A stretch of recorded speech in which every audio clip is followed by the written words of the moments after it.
pictures and math? Yes, Snail. Science has proved that the mind has the power to remember what can be seen more than what can be heard.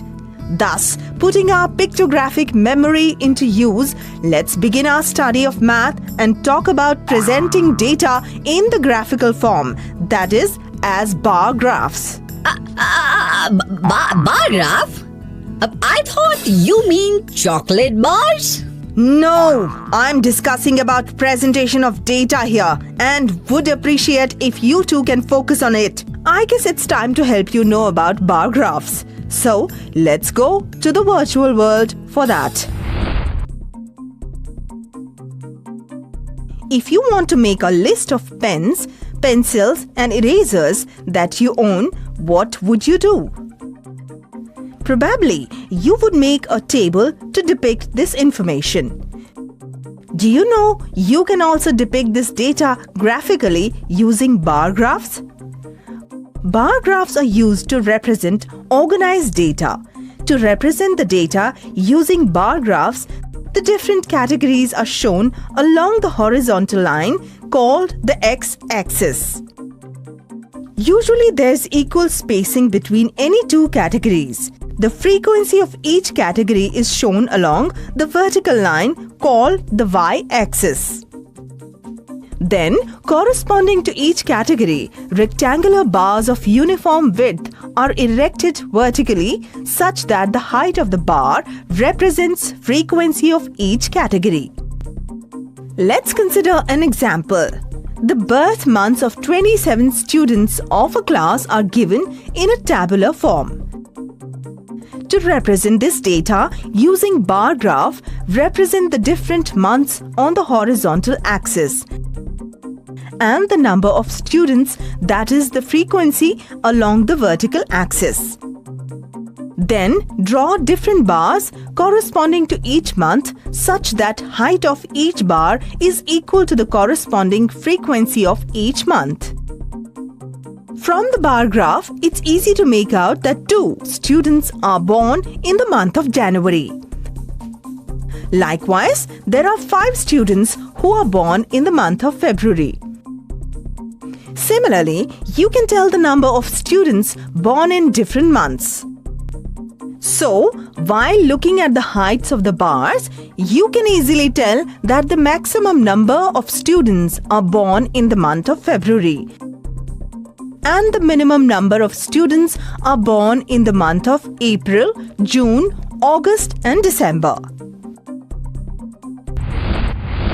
Back to the real world. Snail, you're busy eating again? Why can't you focus on math? Oh, I can, Miss Marks. In fact, I was thinking, doesn't this chocolate looks like a bar graph with 4 equal sized bars? Yeah, only that. 2 of the bars are half eaten by you. Well. Oh, but I was wondering, why do we make graphs? Can't we draw out conclusions from tables? Before I answer that, I have a question for you. Oof, means trouble again for me. Oh, it's simple, no trouble. See, there was a survey done in a school to ask the children what's their favorite subject. Here are the results. Now tell me, which was the most favorite subject and which is the least? I think it's chemistry and English. Now tell me. Most favorite is chemistry and least is math. Even my least favorite is math. Right, and did you realize it took you only a couple of seconds when I showed you the graph? Oh yes. See, if a Dumbo like you can get the answer within seconds with the help of graph, you can understand how helpful they are. Miss Marks. Okay. Now, let's go to the virtual world and know about another type of graphical representation, that is histograms. Like bar graphs, histogram is also used to represent data graphically. Bar graph is used to represent categorized data, whereas histogram is used to represent the data which is organized into continuous intervals.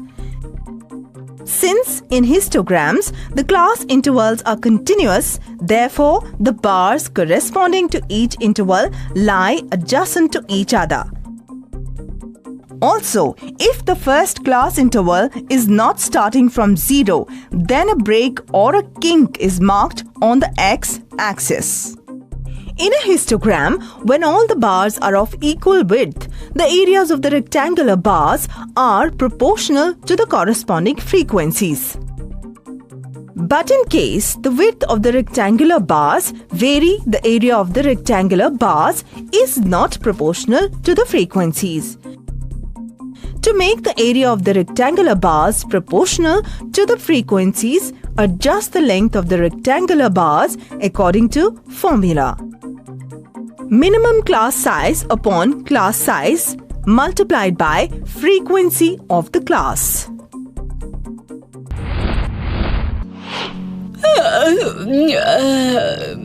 That was long. Don't you think we should take some break? No, I don't think we need a break. Rather, I think we need to concentrate on math. And anyone who doesn't want to focus on math now can sacrifice his attendance. So, what do you think, Snail? You want a break? Break? Oh no, who wants a break? Rather, I want to know more about histograms. Like we can see some examples as how they are interpreted. I love math and now I love histograms and bar graphs. Who wants a break? I can keep studying endlessly. An attendance threat always gets him on track. Alright, why don't we go to the virtual world to satisfy Snail's curiosity? Look at the histogram carefully. Now, answer some questions based on the basis of this histogram. First question. What is the size of the class? The answer is, since the class intervals is 0 to 10, 10 to 20, 20 to 30, therefore, the class size is equal to 10. The second question is, how many students obtained less than 10 marks? The answer is that the number of students getting less than 10 marks is 2. Third question. How many students obtained 30 or more but less than 40 marks? The answer is the number of students getting 30 or more but less than 40 marks is 3. Question 4. If passing mark is 30, what is the number of failures? The answer to this question is number of failures is 18. Back from the virtual world to the real. So, Snail, now you understand how to read and interpret histograms? Yes, quite a bit. Miss Marks, I was wondering, where else apart from math books can we see histograms? Oh, they are useful in variety of ways. One of it is in photography. Every camera displays a histogram. Histogram in the camera? But how? Let's see that.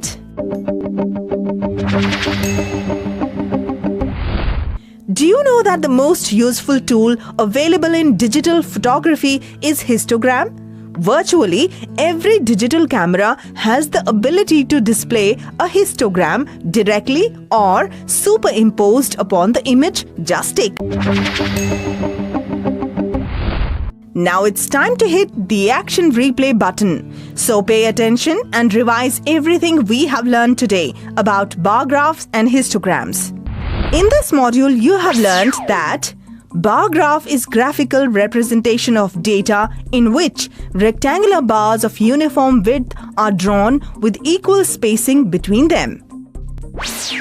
In a bar graph, the x-axis depicts the variable and the frequencies are shown on y-axis. Histogram is used to represent the data which is categorized into continuous intervals. So, Snail, have you taken any practical learning from today's session? Oh yes, I can use KitKat to tell my dad my marks in different subjects. Well, at least you understood the concept. I hope you too have fun with numbers, but in a different way than that of snails. We'll see you again soon. Goodbye. Bye.